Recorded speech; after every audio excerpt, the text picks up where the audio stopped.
assunto, a gente tem uma entrevista, já te convido para participar também, Cristiano, sobre a necessidade aí da reforma tributária, que é um consenso entre empresários brasileiros, o governo e o Congresso.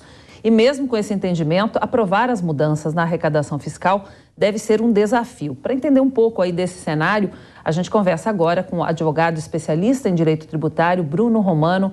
Bom dia, Bruno, seja bem-vindo. Bom dia, Cláudia. Bom dia, Cristiano. Bom dia a todos os telespectadores da Jovem Pan. Tudo bem? Tudo bem. Então, a gente gostaria primeiro de entender por que a gente precisa tanto da prometida reforma tributária, qual a melhor solução nesse momento? É a reforma tributária fatiada mesmo, a reforma possível agora? A reforma tributária, ela é algo que se faz necessário, sim, visto, como muitos dizem, vivermos hoje num manicômio tributário. Afinal de contas, hoje, você não tem certeza de qual a tributação efetiva do seu produto. Por exemplo, um leite de colônia, ele pode ser considerado ou perfume ou produto de higiene, isso já muda a tributação. Então, existem várias dúvidas tributárias nesse meio do caminho, e por isso que há nas propostas de reforma tributária a intenção de se equalizar, de se uniformizar as alíquotas para tentar simplificar o sistema. Sem contar que no Brasil nós temos muitos tributos, muitos impostos. Sobre o mesmo produto incide ICMS, IPI, dependendo do imposto de importação, PIS, COFINS, e aí com isso a carga tributária ela vai de um efeito dominó, em um efeito cascata, ela vai ficando cada vez maior, chegando a incríveis 65% do valor do produto em alguns casos. Então, há uma necessidade de reforma para a simplificação do regime tributário como um todo. Mas a simplificação, por si só, ela não pode ser o único objetivo da reforma tributária, visto que uma simplificação que acarrete uma má geração de carga tributária pode vir a ser muito ruim para toda a população, porque vai causar um aumento generalizado de valores, no geral, e isso em efeito econômico acaba gerando um aumento da inflação, o que vai trazer um efeito muito prejudicial para a economia como um todo. A pergunta do Cristiano agora. Bom dia, Romano. Com relação à reforma tributária, nós temos Bernard Api, que foi indicado, assumiu como secretário que vai tratar desse tema da reforma tributária. Esse seria um indicativo de que o texto a ser enviado pelo governo se assemelha bastante à PEC 45, que foi de lavra desse economista, de Bernard Api, ou você vê que nesse momento existe um quadro de uma alteração substancial nessa ideia original que Bernard Api teria naquele momento? Em tese, há uma grande chance de ser um texto muito parecido da proposta de emenda constitucional anterior, que foi de lavra de Bernard Api também. Por quê? Porque ele já manifestou quais são as ideias dele, ele entende que há necessidade de haver uma uniformização tributária, inclusive de unificação de tributos. O que pode haver de diferente nesse momento é, eventualmente, um fatiamento, como bem trouxe a Cláudia no início da exposição, de que talvez seja mais fácil passar uma reforma tributária em pedaços do que ela por inteiro, visto que há muitos interesses diferentes envolvidos nesse sentido de tributação. Eu explico. No caso do ICMS, existe toda uma arrecadação de estados como um todo. No caso do ISS, isso é de grande interesse de municípios, então você começa a trazer outros entes tributantes que também têm interesse arrecadatório com isso tudo. Além disso, existem os interesses setoriais, afinal de contas. Hoje, o setor de serviços sofre uma carga tributária consideravelmente inferior do que o setor de produtos, visto que eles são tributados pelo ISS, via de regra, e o ISS é tributado no limite de 5%, mais PIS e mais COFINS, enquanto os produtos eles são tributados por ICMS, que é numa média de 18%, e se for um produto industrializado, ainda tem um acréscimo de IPI que tem uma média de 10%, e PIS e COFINS. Então, há um aumento de carga tributária quando você pensa em bens considerados serviços. E só que os serviços hoje compõem mais de 65% do PIB brasileiro. Então, se houver uma equalização de carga tributária, os serviços vão ser sobretributados, enquanto os demais bens vão receber uma diminuição de tributação, em tese. Então, com isso, o PIB brasileiro vai acabar tendo um aumento significativo em termos de arrecadação, por conta da expressividade dos serviços. Além disso, os produtos agropecuários, muitas vezes, têm vantagens tributárias, justamente por serem bens essenciais, e os produtos agropecuários, eles representam hoje mais de 30% do PIB brasileiro. Então, isso pode também gerar um aumento de carga. Então, existem esses interesses setoriais para que haja uma mudança, uma modificação do sistema tributário, mas que não haja uma má geração de carga, principalmente para esses setores. Então, há muitos interesses envolvidos e, por isso, uma reforma fatiada pode ser mais fácil de passar. E vai ser possível tributar mais quem ganha mais e menos quem ganha menos? Sim, isso é muito discutido, isso, claro, é necessário, por isso uma reforma tributária sobre o consumo se faz tão necessária, visto que quando você tem, porque hoje a maior parte da nossa tributação do Brasil, ela recai sobre o consumo e não sobre a renda. Com isso, o que acontece é que com essa carga tributária sobre o consumo, todo mundo consome. Não só a classe mais alta, mas a classe mais baixa também consome, e com isso, grande parte da remuneração da classe mais baixa acaba indo justamente para tributos que recaem sobre os bens que eles compram. Claro que a população de classes mais altas também consome, também precisa e também paga tributos sobre o consumo, mas o impacto sobre a sua remuneração acaba sendo muito menor. Por isso que tem que haver uma reforma que privilegie uma tributação sobre a renda. Só que existem alguns problemas com relação a isso.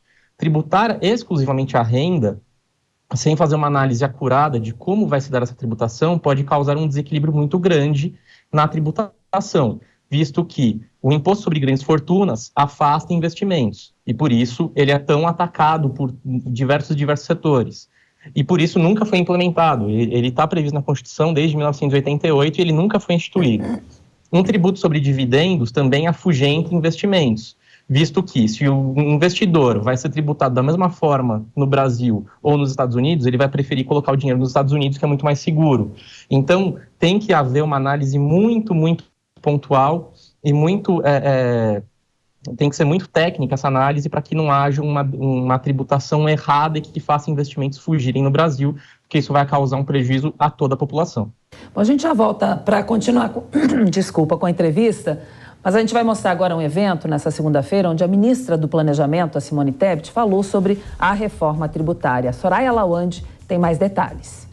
A reforma tributária é uma espécie de vacina econômica do governo de Luiz Inácio Lula da Silva, segundo a ministra do Planejamento e Orçamento, Simone Tebet. Em evento com empresários e analistas promovido pela Câmara Americana de Comércio, Tebet reconheceu ser difícil realizar as mudanças, mas demonstrou confiança de ser possível aprovar a proposta até o final deste ano. E vamos estar ao lado também do ministro Haddad na reforma tributária. É a nossa única bala de prata, é a que nós temos para resolver decisivamente os problemas do Brasil, garantir um ambiente de negócio adequado, né, fazer o Brasil se tornar competitivo, desburocratizar, diminuir os impostos no consumo, fazer uma redistribuição da carga tributária para que garanta a justiça tributária. De acordo com a pesquisa realizada com 465 líderes empresariais e divulgada no encontro, 68% dos entrevistados avaliam que a prioridade do governo Lula deve ser a reforma tributária. Mais da metade dos executivos, porém, acredita ou entende serem baixas as chances de aprovação. Apenas 34% vislumbram média ou alta probabilidade da reforma passar neste ano. Eu não tiro a razão da maioria dos empresários que não depositam essa confiança na tramitação da reforma tributária neste ano. Afinal, podemos dizer que temos quase 3 décadas de promessa não cumprida em relação a ela. Para Simone Tebet, o debate da reforma nunca esteve tão maduro como nos últimos 3 anos. Mas ela diz que, lamentavelmente, faltou um ator que não estava em cena. A reforma tributária é nossa vacina econômica. E por conta disso, e porque nós temos essa consciência, todos os esforços do Ministério, nossos ministérios da equipe econômica estarão à disposição. Teremos a reforma ideal? Não, mas teremos uma boa reforma. Se não houver reforma, o déficit fiscal, que está em 230 bilhões de reais, é insustentável e impede o crescimento sustentável duradouro do Brasil. Durante o painel sobre a agenda do governo federal, a ministra do Planejamento e Orçamento, Simone Tebet, disse que nos próximos anos o Brasil precisa de um planejamento plurianual participativo, com projetos a médio e longo prazo. Disse ainda que o orçamento público precisa ser transparente, moderno, ser revisto quando necessário e focado na qualidade dos gastos. A ministra também garantiu que a economia do país vai decolar. Para isso, ela disse estar em parceria com outros ministérios da área econômica para entregar até abril um novo arcabouço fiscal, substituto do antigo teto de gastos, que estabilize a dívida pública. E ainda sobre a reforma tributária, a gente volta a conversar com o doutor Bruno. A pergunta agora é do Cristiano Vilela. Doutor Bruno Romano, eu vejo que quando se fala na reforma tributária, se coloca por vezes dois aspectos. Um no sentido de racionalizar a carga tributária no país e outro no sentido de recompor o grave déficit que o Brasil precisa. Quando se trata desse segundo aspecto, de recompor o déficit, já me vem à cabeça um aumento da carga tributária. Você vê que nesse contexto de um eventual aumento de carga tributária, isso pode acabar levando a uma judicialização de alguns itens, de alguns temas tratados na reforma tributária, o que pode acabar emperrando a sua efetivação, a sua colocada em prática? Com relação a esse ponto, de fato, quando você pensa em déficit e recompor o déficit, né, ou melhor, né, afastar o déficit, você tem, de fato, esse problema de majoração de carga, que é justamente o que eu comentei há pouco, de que isso não pode ser explorado pelo governo. Muito pelo contrário, nós já temos uma carga tributária que é assombrosa. E quando você pensa em majoração de carga, isso pode dar um efeito justamente reverso. Justamente tem um ensino de um economista chamado Arthur Laffer, que fala justamente isso, ele tem a curva de Laffer. Quanto mais você aumenta a carga tributária, não necessariamente isso vai se reverter em arrecadação, porque chega um momento que os contribuintes não conseguem mais pagar os tributos e a arrecadação começa a cair. Isso é um grande problema. Você pensar na tributação como meio de afastar o déficit, isso pode ser um grande tiro pela culatra. E por isso eu não vejo, como disse a ministra nesse momento, de que a reforma tributária seja a vacina que se tem para a melhoria da economia. Muito pelo contrário. Eu vejo que a vacina que seria necessária nesse momento seria a reforma administrativa. É justamente reduzir a máquina pública e reduzir os gastos para depois se pensar em quanto tem que arrecadar. Pensar em quanto tem que arrecadar hoje, enquanto se há um Estado inchado com diversos ministérios, você obviamente vai ter uma necessidade arrecadatória grande e quem vai arcar com isso é o contribuinte. Por isso o caminho deveria ser inverso. Primeiro pensar quanto se pode gastar para depois saber quanto vai se arrecadar. Doutor Bruno, hoje é um desequilíbrio aí muito grande em relação à indústria, que paga quase 1/3 dos tributos no Brasil e responde por 10% aí da produção. Como é possível ter justiça tributária e reindustrialização ao mesmo tempo? Essa é uma grande questão, mas a verdade o correto seria haver, como mencionado, primeiro uma reforma administrativa para reduzir os custos, para depois haver uma redução de carga tributária sobre o setor da indústria. Porque hoje, de fato, o setor da indústria ela contribui e muito em termos arrecadatórios, até porque a carga tributária como um todo é muito maior no setor da indústria do que em outros setores. Por exemplo, o setor de serviços, que corresponde a 65% do PIB, tem uma tributação pelo ISS, que é limitada a 5%, mais PIS, mais COFINS. Então, já é uma arrecadação, já é uma tributação menor do que o setor da indústria, que já é tributado em 18% sobre o ICMS, mais 10% de, estou falando em média, tá? Mais 10% de IPI, mais quase 10% de PIS/COFINS, e a tributação de PIS/COFINS vai sobre o faturamento e não sobre o produto, então se torna ainda mais desvantajosa a tributação.